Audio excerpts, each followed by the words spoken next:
Tapi kali ini kita akan bahas Aerox yang terbaru. Udah banyak banget review tentang Aerox dan banyak banget yang beredar. Terus ini Aerox yang paling termahal. Anggap aja gitu lah ya. Jadi saya juga bingung. Banyak banget perubahan yang di Aerox ini, termasuk salah satu dari komplain kita adalah suspensi. Jadi suspensinya sekarang udah tabung-tabungan dan segala macam. Basic motornya semua sama. Mirip-mirip. Mungkin bedaan pembaruan dari Yamaha itu lucu-lucu ya, kayak warnanya. Bahkan suatu hari itu kemarin saya ketemu Aerox warna ungu, warna biru yang seperti bunglon-bunglon itu. Nah, pembaruannya itu sebenarnya saya bilang sangat minor, dan mesinnya itu sama-sama aja ya, 155 cc. Dari tahun 2016 NMAX keluar, NMAX dulu yang pertama kali keluar dengan VVA, lalu disusul dengan Aerox. Kita tuh bingung, kenapa Aerox itu kayak dipuja-puja banget, sedangkan NMAX itu kayak pembaruannya kok dikit ya. Terus ini punya ban itu beda sama NMAX, riding style-nya itu beda total, padahal mesinnya sama. Lalu CVT-nya itu kurang lebihnya sama ya, soalnya basic mesinnya sama. Saya nggak tahu kenapa orang itu suka banget sama Aerox, karena saya bawa motor ini cuma sebentar-bentar aja ya, punyanya Ivan. Saya pernah bawa NMAX itu tiap harinya dengan riding style yang semi-semi cruiser segala macam. Karena NMAX ini kurang lebihnya riding style-nya seperti X-Max, tapi Aerox dengan body yang gede ini lebih tinggi daripada NMAX yang baru. Sorry, yang lama, yang pertama kali yang saya punya. Lalu riding style-nya itu buat saya nggak enak. Terus apa yang harus dibanggakan? Makanya saya ingin bahas Aerox ini ya. Oke, kita pertama bahas, karena mesinnya itu udah nggak ada yang perlu dibahas, sama-sama aja 155 cc VVA. VVA itu buat orang yang belum tahu, VVA itu semacam kayak VVTi, kayak iVTEC dengan cara kerja yang berbeda ya.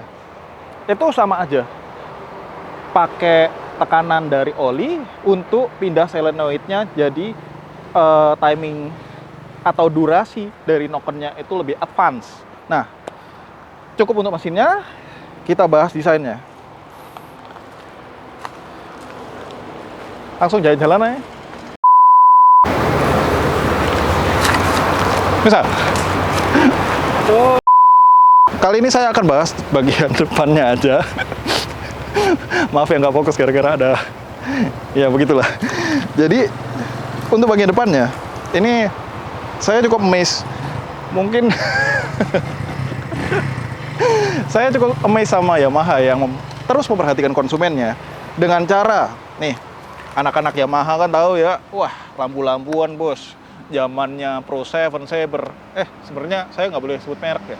Jadi zaman-zamannya LED alis. Wah, sekarang udah ada pembaruannya, bos. LED alis. Apa? 1, 2, 3. Nah, yang saya amazed tentang Yamaha itu terus mengedepankan konsumen ya. Dan nggak seperti Honda yang kita tahu dengan ESAV segala macam desain. 1, 2, 3. Ini take yang ketiga ini ya. Jadi Yamaha, saya salutnya, itu selalu mengedepankan konsumen, permintaan konsumennya seperti apa, itu mereka terus ngasih pembaruan ya. Seperti halnya kayak gini, ini lampu, sudah ada alisnya bos, ya kan, nggak usah modif-modif lagi. Terus lampunya Yamaha itu setahu saya yang nggak enak banget adalah apa, kita berbicara dengan lampu yang nggak bisa diganti, alias dia itu pakai PCB. Itu udah dari zamannya NMAX ya. Itu lampunya kita harus mengganti satu PCB itu dengan yang model biasa. Jadi kayak harus bongkar, terus kita dilem-leman segala macam. Jadi kayak ini motor yang sebenarnya lampu-lampuannya antara dua, Anda beli jadian atau Anda bongkar-bongkaran. Nah, itu yang saya nggak suka. Tapi di motor ini, wow, warnanya keren ya kan. Yamaha itu warnanya aneh-aneh sampai nggak ada warna hitam polos kan. Karena KFT itu sebenarnya seneng banget warna hitam polos. Tapi nggak ada. Ivan sendiri pun kesel gitu loh. Kenapa harus warna silver? Terus bagian dari velgnya, wah ini juga bagian velgnya itu kita dapat velg yang apa ya, saya ngomong bronze enggak, jadi gold semi bronze gitu ya. Dan yang paling saya kesel adalah motor saya kan NMAX awal dengan velg 13 inci. Saya bolak-balik ngomongnya agak susah dan saya udah setahun nyari ban itu nggak ketemu yang sama belakang. Saya nyari satu tipe susah, akhirnya harus campur aduk ya. Kalau di sini ini 14 inci dan ini bannya 110. Wow, 110 itu kayak bannya MT saya loh lebarnya. Bayangkan ya betapa kerennya, bannya itu gede-gede, udah gambot, Matic 155 cc. Kenceng bos, basic mesinnya dari Yamaha apa tuh? Fiction MT. Jadi satu laapnya 150 cc itu kurang lebih sama ya. Bedanya nanti di transmisinya lah, yang ada 56 speed, yang ini dikasih CVT. Udah cukup ya bahas depannya karena perbaruannya tambah sangar bos, Yamaha bos. Kita coba ke bagian belakangnya aja. Saya mau tahu belakangnya ada perubahan banyak apa enggak. Berhubung bagian belakangnya, tadi itu saya menerawang dikit-dikit dan sekarang itu semakin tambah modern, itu identik sama yang kecil-kecil gitu ya. Jadi ini lampunya stop lamp tambah kayak tapi untungnya terang ya. Terus desain lampunya ini kalau nggak salah yang lama masih bulat-bulat, sekarang udah tambah modern, tajam bos. Terus bagian yang belakangnya ternyata saya baru paham adalah ini bodinya kurang lebihnya itu beda jauh ya. Jadi untuk orang yang mau plug and play sama body Aerox yang lama ini nggak bisa. Terus kita lihat di nah, shock breaker sekarang udah nggak jedok-jedok lagi bos. Dari Aerox yang pertama saya udah bolak-balik nyetir sama Ivan, agak jauh boncengan pasti jedok. Dan sekarang kita coba tadi jalan ke sini itu berdua, ternyata udah nggak jedok ya, udah nggak trouble kayak dulu yang reboundnya itu sedikit cepat dan compressionnya itu terlalu soft. Jadi udah ada dapet shock belakang yang berbeda. Apalagi desainnya? Kayaknya ini kurang lebih ya semua sama ya. Sama nggak Jar? Sama, beda total. Oh ya udah. Tapi permakannya itu kayak nggak ada yang sama, padahal ini beda total ya. Kita dapat yang kayak gini, knalpotnya sama. Jadi jangan salah paham kalau misalnya Aerox yang lama itu nggak plug and play sama yang baru. Bahkan NMAX skoknya aja beda dari yang lama sama yang baru. Tingginya berbeda. Kalau yang dulu itu 330 mil, terus yang sekarang 300 mil. Nah, kalau saya belum tahu yang ini berapa mil ya, karena ini kan keluaran terbaru. Saya belum ngelakuin research, ada part aftermarket-nya berapa mil atau enggak. Oke, kurang lebihnya begitu bagian belakang. Oke, kita lanjut bagian tengah. Ini menurut saya perubahan yang minor, cuman agak ngeselin ya. Dimana di tengah-tengah ini itu ada tulisan Aerox bos, padahal di sini udah ada Aerox dan emblemnya di sini. Sekarang Aerox udah mulai menunjukkan bahwa jati dirinya itu diperhatikan sama semua orang. Jadi dikasih ini gold bos. Kalau NMAX itu kan dulunya silver, habis itu ada sempat beberapa yang warnanya matte, terus dikasih gold. Sekarang Aerox berani bos. Ini Aerox gold. Strippingnya ya berani banget. Nih, ini strippingnya itu oranye. Jadi perpaduan warnanya itu keren-keren dari Aerox karena peminatnya juga banyak. Lalu jahitan-jahitannya ini nggak polos lagi ya kayak dulu. Dulu itu kan polos dan ada kayak double stack-nya, macam-macam motorsport. Bagi orang yang nggak paham, Aerox lama dan baru itu ada lucunya. lucunya adalah yang ini makin tinggi.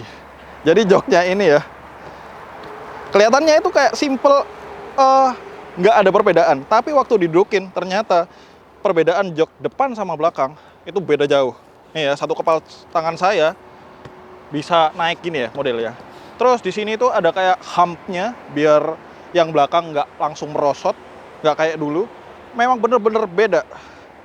Padahal ya minor, tapi orang tetap aja merasa ada beda. Terus kita ngelihat ke kompartemennya. Ini sama kayak yang zaman dulu. Lihat kan betapa saya keselnya. Dan ini sering banget kena masalah. Punyanya Ivan yang lama, ini kebanyakan dibuka tutup ya, akhirnya nggak bisa ditutup. Terus tetap aja buat buka ya, buat bukanya ini kuncinya masih tetap sama. Oke.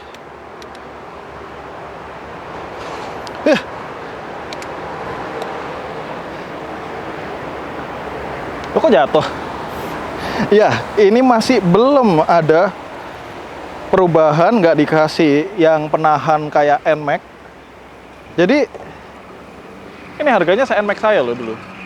Mungkin karena fluktuasi harga segala macam, jadi kayak wow. Terus di sini ada tulisan Yamaha Connect.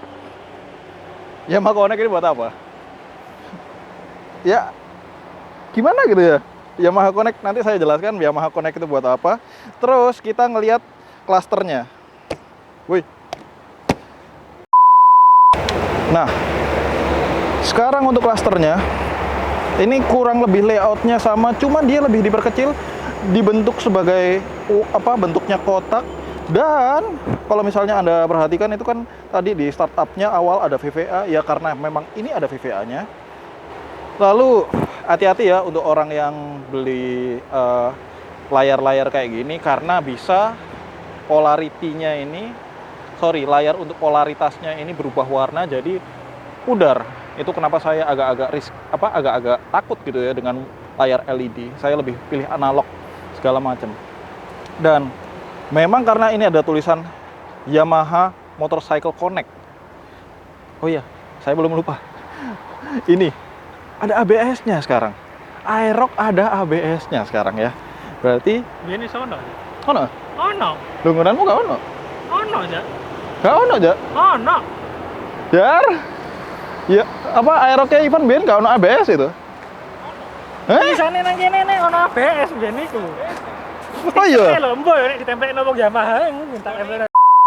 Nah, untuk Yamaha Motorcycle Connect di sini tuh tadi kita tampilin gambarnya, ada tulisan app, baterai, sama di sini ada notifikasi buat telepon. Nah, app ini aplikasi yang ditujuin ya, Van ya.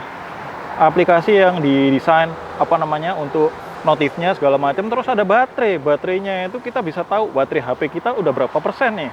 Tapi di sini cuma ada 3 bar. Dan yang kiri ada notifikasi buat telepon.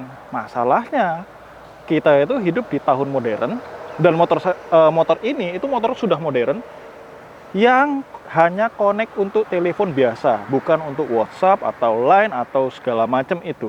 Jadi menurut saya fitur teleponnya itu mendingan diganti untuk yang lain-lain ya. Jadi kayak notification atau segala macam.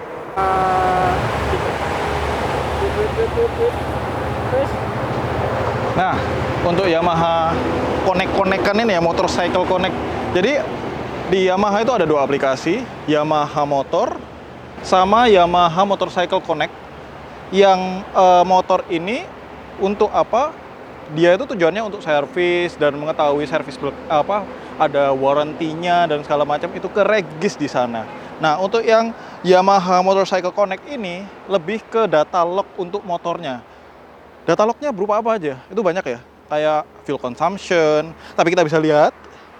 Terus ada lokasi kita parkir di mana, terus ada nyetirnya irit atau enggak. Jadi berbagai macam hal yang bisa di-display. Kalau di mobil itu OBD.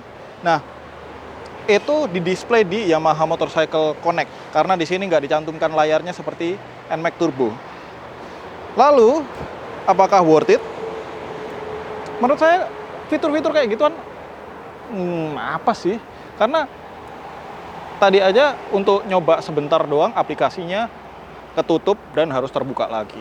Nah, daripada panjang lebar saya bahas keanehan motor ini dan betapa minor perubahannya, gimana kalau misalnya kita nyoba aja riding feel-nya? Gimana rasanya?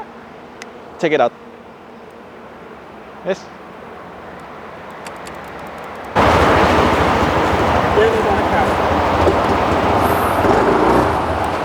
Apa ini motor rasanya sama aja?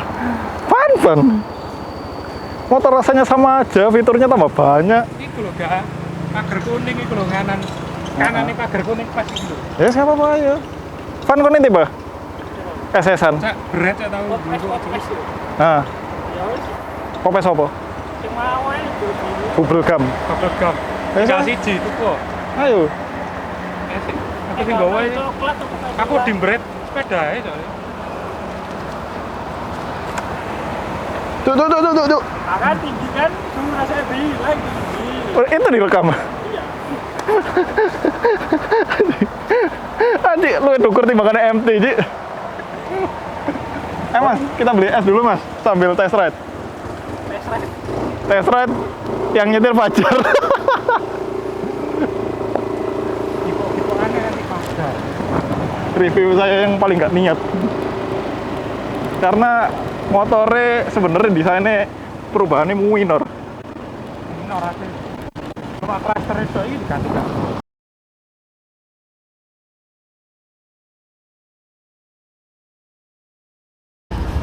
Wis start play. Play. Ya. Wes di play. Iya, kita start play.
ngambil ces kene terus kali gini.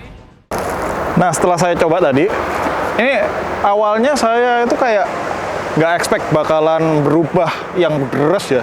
Tapi waktu saya coba ternyata cukup lumayan drastis loh dengan riding style-nya yang berbeda. Dari saya ngomong ergonominya agak-agak lebih santai ya karena pengaruh dari joknya yang lebih tinggi. Posisi kakinya nggak terlalu nekuk seperti sebelumnya yang saya coba. Nah, apalagi kalau di motor ini tambah tinggi loh. Somehow dia itu tambah tinggi gara-gara pengaruh joknya juga. Bantingan dari kita menyetir, kalau bisa dibilang agile-nya itu berkurang karena dia punya profil ban atau velg. Saya nggak tahu pastinya, tapi dia berhasil membuat motor ini menjadi lebih kalem ya. Jadi kalau yang dulu itu bisa mata-mata kayak tikus tuh, kalau sekarang dia lebih bawanya lebih santai, lebih wise daripada sebelumnya. Dan yang saya pikirkan, kenapa powernya itu turun ya? Kenapa feel berkendaranya itu nggak bisa seagresif seperti dulu? Dulu itu sebelum revisi-revisi yang dilakukan, pada saat VVA naik, tarikannya gila, kayak ngejambaknya kayak VTEC bos, enggak, VVA bos. Kalau sekarang dia itu lebih santai, lebih kalem, dan saya yang mau poinkan pada saat saya nyetir agak kasar, suspensinya. Ya, suspensinya ini lebih ke apa ya? Road oriented, bukan untuk off-road, bukan untuk apa. Memang untuk jalanan yang bergelombang, dia itu lebih nyaman karena pengaruh suspensi gas yang diberikan oleh Yamaha ya. Itu benar-benar berpengaruh banyak untuk bantingan di belakang. Lalu saya pada saat menyetir dengan bantingan seperti itu, saya berasa lebih nyaman, lebih tenang, lebih kalem ya bawaannya. Kalau saya bisa bilang kompresinya itu lebih keras, iya karena dia gas ya. Lalu reboundnya itu dia lebih soft. Dan dia nggak kecenderungan untuk bottom out banget ya, meskipun ya yang tadi saya udah bilang berdua, bottom out. Saya pikir kalau misalnya saya sendirian bawa motor ini dengan posisinya lebih keras kan, pasti kalau pakai gas, dia bakalan lompat pada saat kena polisi tidur. Dan nyatanya enggak. Saya udah tadi nyoba ada polisi tidur, saya ketakutan saya pikir bakalan kelempar. Taunya enggak loh. Kok nyaman motor ini? Kenapa? Ya ini Yamaha revisi-revisiannya memang mendengarkan dari konsumen dan mereka itu melakukan step by step. Bahkan hal sesimpel yang saya nggak kepikiran adalah, nah ini stang di Aerox awal-awal itu stangnya entah kenapa buat saya nggak nyaman, karena saya yang biasanya bawa stang itu yang agak A ya bentuknya, sedangkan Aerox yang zaman dulu itu bentuknya agak naik, jadi pergelangan tangan saya ini sakit.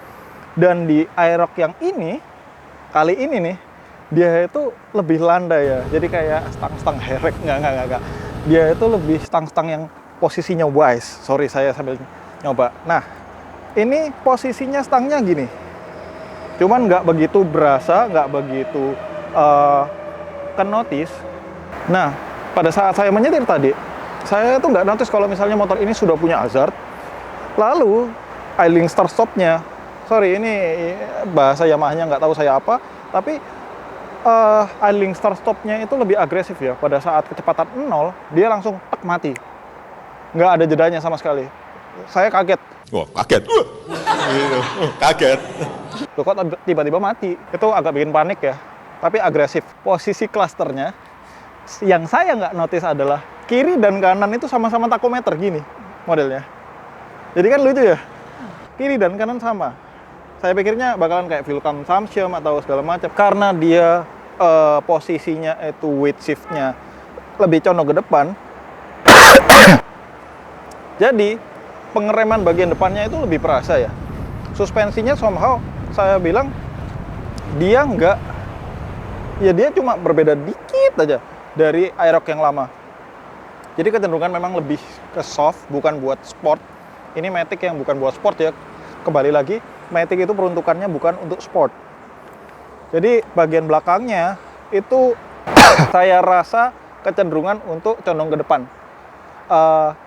Bobotnya lebih pindah ke depan gini. Kalau saya yang saya rasakan personal ya. Jadi rem di bagian depannya ini agresif, pakem, lalu dia itu nggak gimana dia itu nggak kecenderungan bikin kaget gitu ya, karena suspensinya empuk. Lalu ABS-nya Yamaha ini makin kesini lebih agresif lagi menyesuaikan rem. Pada saat dia ada jalanan jelek dikit atau kena pasir dikit, pada saat ngerem langsung tek, kerasa banget di jari itu kayak ini, tek gitu ya. Overall saya untuk harga 32 juta, menurut saya worth it nggak worth it. Apakah saya bakalan beli? Kemungkinan iya. Tapi kalau misalnya ini bisa lebih murah dengan fitur yang nggak ada motorcycle connect-nya, mungkin saya beli. Fajar gimana kalau misalnya perubahan yang tadi sempat nyetir ke warung? Apakah 32 juta Fajar akan beli? Enggak. Saya mending beli mobil bekas di marketplace. Nggak, udah. Fajar nggak usah ditanyain. 32 juta worth it apa enggak? 80% saya worth it. Jadi untuk kali ini saya bilang motor ini sangat nyaman untuk dalam kota. Oke, sekian dari review saya. Terima kasih. Hati-hati nyetir bak KFT style. Apa sih? Wes.